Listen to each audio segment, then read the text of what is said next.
Mas o que o padre comenta nesse dia é o introito da Santa Missa, então eu vou repeti-lo. Dizia: Deus é a minha luz e salvação, quem temerei? Ele é o que me defende, por que hei de ter medo? Os inimigos me apartavam comigo, já caíram e pereceram. Ainda que se ergam exércitos contra mim, o meu coração não temerá. Este é os primeiros versículos do Salmo 26. Hoje, no mundo que a gente vive, um mundo muito... Sempre o mundo foi ruim, cruel, péssimo. Mas os dias de hoje, eles estão piores do que nunca.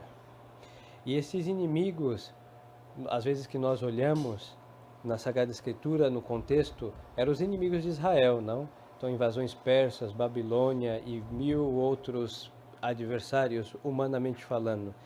Mas na nossa vida humana, nós temos um monte de inimigos. Às vezes os inimigos nossos somos nós mesmos, o primeiro e maior e mais cruel inimigo.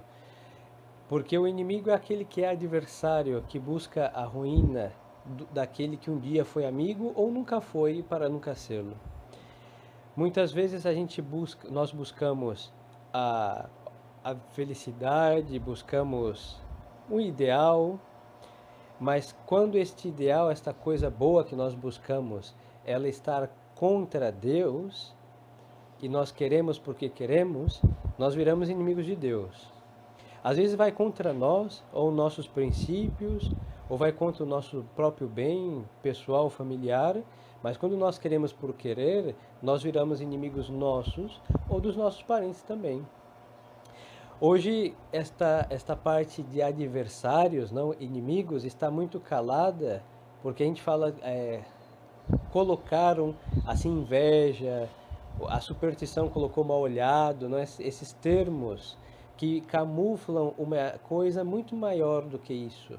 Pior do que, em realidade não existe, mas vamos supor que existisse uma energia negativa. Pior que isso é ser inimigo de si próprio. Porque quando nós estamos com essa luta contra nós mesmos, nós estamos num combate que não tem paz. Porque lutar contra si, nesse sentido de fazer um bem, omitir um bem que eu sei que eu devo fazer, ou fazer um mal que eu sei que eu não posso fazer, se eu fico nesse diálogo comigo mesmo, isso é muito pior do que estar a temer uma energia negativa, um olho gordo de alguém, porque isso realmente não pode nos fazer nenhum mal. Então, esses inimigos, todos os inimigos, aqui está dizendo o salmista, não? Por que eu vou temer? Por que eu vou ter medo? Quando Deus é o nosso refúgio. Refúgio é uma palavra muito bela, porque devemos imaginar uma guerra, não? O que a senhora estão aqui por essa razão, né? Tem um grande problema que a gente tem que buscar um lugar para nos abrigar. Isso é um refúgio. Então, o refúgio numa tempestade, não sei, a tempestade derruba a nossa casa, é sair de lá e ir para uma caverna. Não quer dizer que o refúgio é um lugar que vamos ter comunidade, mas nós não vamos ter aquele perigo que nos ameaçava nos maltratar. Então, nós buscamos. Deus, ele é o nosso refúgio no sentido mais agradável do termo, porque nele nós não só vamos como uma caverna que sabemos que o teto não vai cair, mas em Deus nós temos tudo. Porque, e o mesmo Salmo vai dizer, não? Os inimigos que me apartavam comigo já caíram e pereceram. E por que caíram e pereceram? Porque quando a gente se refugia em Deus, Deus mesmo, ele nos faz vencer os nossos inimigos.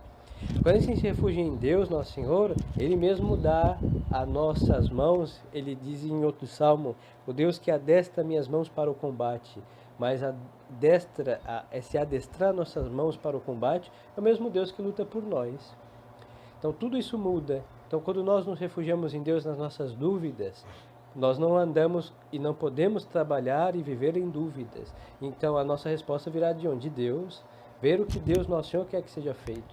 Não precisamos de uma coisa meia mística ou uma voz que nos fale.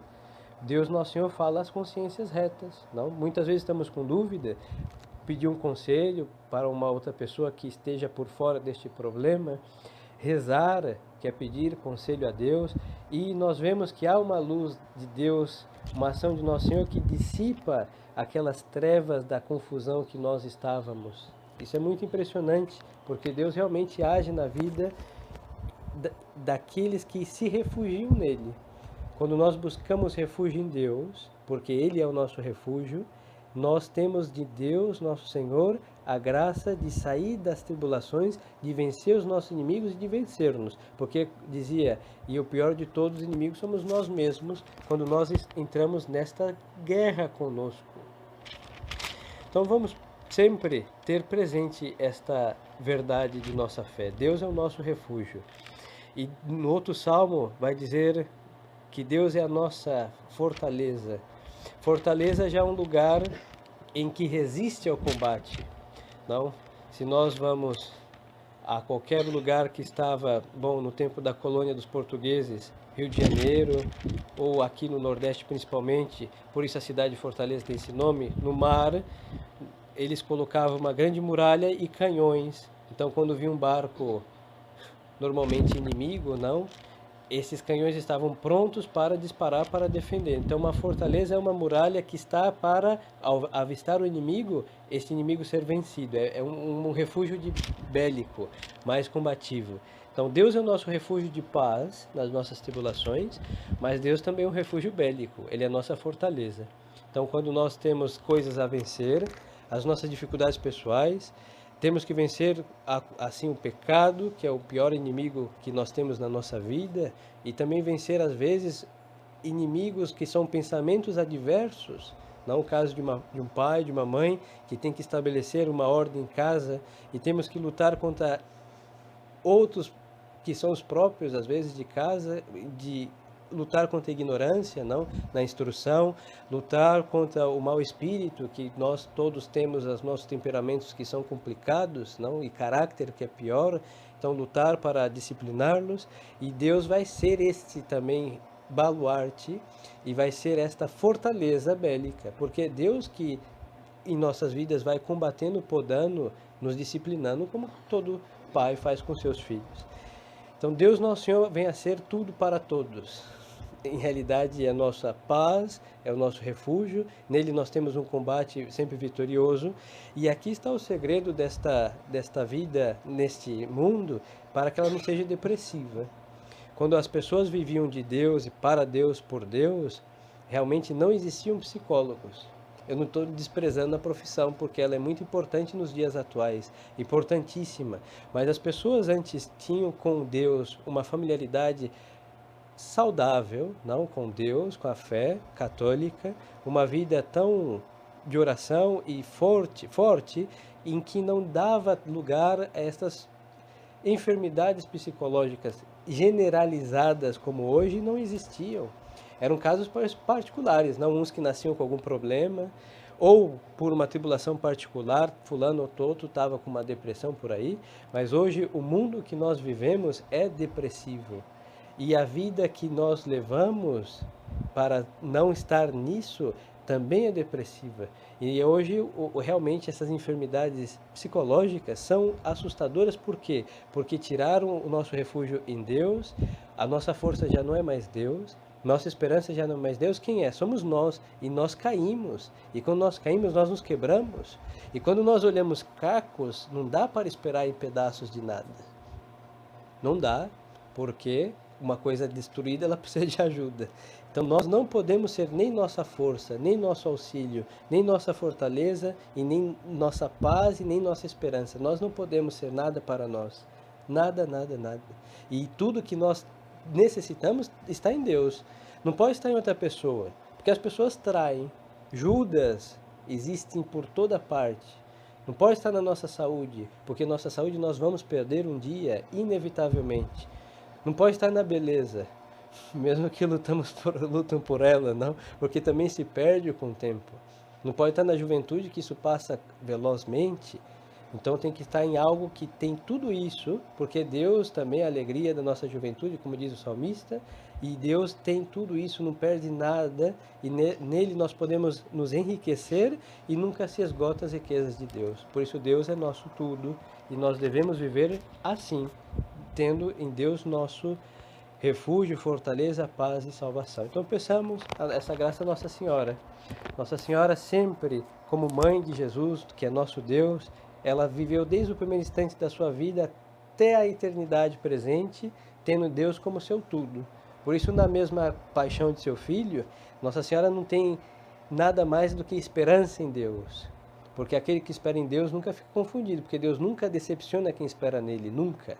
Então essa esperança de Nossa Senhora imensa faz com que ela esteja aí à noite esperando a ressurreição do seu filho, porque ele disse que ia ressuscitar, e como Deus não mente, Deus não falha nunca, então ela esperou. Como disse que era o terceiro dia, era meia-noite, Nossa Senhora estava esperando e viu seu filho ressuscitado.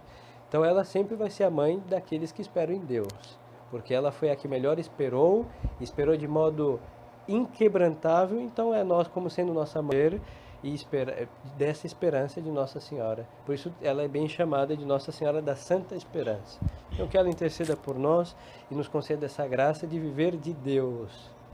Viver de Deus faz com que toda esta vida que sem Ele é um inferno vire um paraíso, de fato, com Nosso Senhor. Mesmo com as nossas tribulações, angústias, dores, que são coisas que nos acompanham sempre, mas Deus dá uma graça de fazer essas coisas doces. Não que devemos desejá-las, mas como elas são inevitáveis, Deus tem um encanto, como a mãe, quando tem que dar o remédio pra gente, não sei, coloca dentro do brigadeiro o comprimido e nos faz engolir aquilo. Então, o remédio é ruim, mas dá um jeito no negócio. Deus, nosso Senhor, faz o mesmo e muito melhor do que todas as mães juntas. E, como não bastasse, Ele deixou uma mãe maravilhosíssima, Nossa Senhora, que cuida muito bem daqueles que querem servir seu Filho, Jesus Cristo, nosso Senhor e nosso Deus. Louvado seja nosso Senhor Jesus Cristo. Em nome do Pai, do Filho e do Espírito Santo.